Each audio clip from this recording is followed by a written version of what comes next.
ಅವಾಗಿನ ಕಾಲದಲ್ಲಿ ಫ್ಯಾಮಿಲಿನೇ ಪ್ರಿಯಾರಿಟಿ. ಇವತ್ತು ಹೌದು, ಆದ್ರೆ ಅದು ಸ್ವಲ್ಪ ಬಿಟ್ಕೊಳ್ತಾ ಬರ್ತಾ ಇದೆ. ಆ ತರ ಇರೋ ಕಂಡೀಷನ್ ಅವ್ರಿಗೆ ಏನು ನೀವು ಹೇಳಕ್ ಇಷ್ಟ ಮಾಡ್ತೀರಾ, ಏನ್ ಗೈಡ್ ಮಾಡಕ್ ಇಷ್ಟ ಪಡ್ತೀರಾ? ಖಂಡಿತ ತುಂಬಾ ಒಳ್ಳೆ ಪ್ರಶ್ನೆ ಲಕ್ಷ್ಮಿ, ಇದು ತುಂಬಾ ಒಳ್ಳೆ ಪ್ರಶ್ನೆ. ಯಾಕೆಂದ್ರೆ ಇಂದಿನ ದಿನಗಳಲ್ಲಿ ತುಂಬಾ ಜನ ಎದುರಿಸ್ತಾ ಇರೋ ಸವಾಲು. ಆದ್ರೆ ಒಂದು ನಾವು ತಿಳ್ಕೊಳ್ಳೇಬೇಕು, ಯಾಕೆ ಅಂದ್ರೆ ನಮ್ಮ ಫ್ಯಾಮಿಲಿ ಎಷ್ಟು ಕ್ಲೋಸ್ ರಿಲೇಟೆಡ್ ಆಗಿರುತ್ತೋ ನಮ್ಗೆ ಅಷ್ಟು ಸ್ಯಾಟಿಸ್ಫ್ಯಾಕ್ಷನ್ ಸಿಗುತ್ತೆ. ಯಾಕೆ ಅಂದ್ರೆ ನೀವೆಲ್ಲ ಕೆರಿಯರ್ ಓರಿಯೆಂಟೆಡ್ ಆದಾಗ ಕೆರಿಯರ್ ಅಲ್ಲೇನು ನಮಗೆ ಸಂಬಳ ಬರೋದೇನು ಬಿಟ್ಟು ಯಾರು ದುಡ್ಡು ಕೊಡೋಲ್ಲ. ಲಾಟ್ ಆಫ್ ಪ್ರೆಷರ್ ಇರುತ್ತೆ, ಲಾಟ್ ಆಫ್ ಅಡ್ಜಸ್ಟ್ಮೆಂಟ್ ಇರುತ್ತೆ.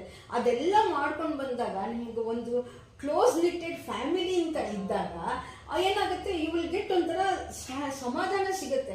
ಅಲ್ಲಿ ಬಂದು ಮನೆಯವ್ರ ಹತ್ರ ಹೇಳ್ಕೊಂಡಾಗ ಅಥವಾ ಎಷ್ಟೋ ವಿಚಾರ ಗೊತ್ತಾಗುತ್ತೆ. ಹಾಗಾಗಿ ನಾನು ಈಗಿನ ಹೆಣ್ಮಕ್ಳಿಗೆ ಹೇಳ್ಕೊಳ್ಳೋದು ಅಂದ್ರೆ, ನಿಮ್ಮ ಫ್ಯಾಮಿಲಿನ ತುಂಬಾ ನೀಟಾಗಿ ಇಟ್ಕೊಂಬಿಡಿ, ತುಂಬಾ ಚೆನ್ನಾಗಿ ಇಟ್ಕೊಂಬಿಡಿ.